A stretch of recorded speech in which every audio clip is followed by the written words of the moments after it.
ஷே விஸ்டோ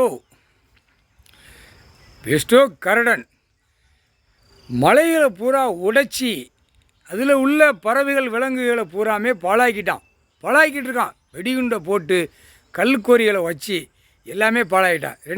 ரெண்டாவது கணக்கு அங்கேருந்து உடைச்சி அள்ளி பூமியில் பாழாக்குதான். வானிடப்பே ஒரே அந்த பேப்பரை வச்சே பாழாக்குதான். பேப்பர்லாம் கிழிச்சி கந்தல் குளம் ஆகிட்டாரா. அடுத்தாப்புல இப்போ எல்லாமே இதாகி போயிடும். இப்போ கட்டடம்லாம் நம்ம எப்படி இடத்த நுப்பாட்டினாரோ இப்போ கட்டடம் பூரா இப்போ நுப்பாட்டுவார்.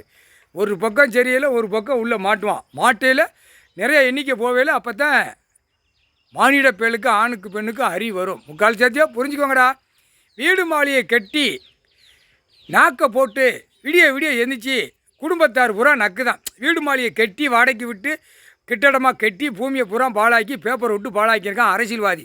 பலாயிரம் கோடி பூரா பாழாக்குதான். அப்போ இதுக்கு என்ன வேடை? வாழ்க்கத்தி அசுர வேடத்தில் வீசி எரிஞ்சிட்டார். இப்போ பவரில் இருக்குது. எந்த நேரம் சாயம், எந்த நேரம் பில்டிங்கெல்லாம் உருகும்னு தெரியாத அளவுக்கு மானிட போயிருக்கான். இவர் வாழ்க்கத்தியை எரிஞ்சு அந்த பவரை உருக்குதார், விடுதார். பூரா கட்டடத்தில் பூரா டம்முன்னு வாழ்க்கத்தி குத்திக்கிட்டே போவோம். எல்லாம் அரசியல்வாதி பலாயிரம் கோடி எல்லாம் மில்லு தொழிற்சாலை கம்பெனி எல்லாமே குத்திக்கிட்டே போகும். இப்போ குத்தையில் அடுத்த ஒரு கணக்கு போடுவார். அப்படியே கிழிச்சி கரை கீழே இறங்கிடும். அதான் மண்டை மூளை கண் ஒட்டாம்பு கொட்டல்லாம் சிதறுனாரா அந்த மாதிரி சிதற விடுவார். கண்டிப்பாக தண்டனை உண்டு. பூமியை பாழாக்கி வச்சுருக்கான் அப்படின்ட்டார். ஏண்டா அறிவட்ட முட்டா பேயலை விடிய உன் பொண்டாட்டி வச்சு விடிய உன் புள்ள மேலே பேரம்பத்திகளை வச்சு வித்தோட்டமாக உட்காந்து வீடை பூரா சுற்று. நீ ஒரு அரசியல்வாதி குடும்பத்தை சுற்றினானா எல்லோரும் சுற்ற ஆரம்பிச்சிடுவான்.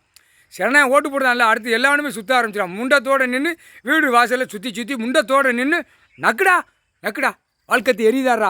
வாழ்க்கத்தை கட்டட பில்டிங் எல்லாமே எரிதார். கைலாசத்துலேருந்து எரிதார். சோழி முடிஞ்சிடா. முக்கால் சத்தியம்.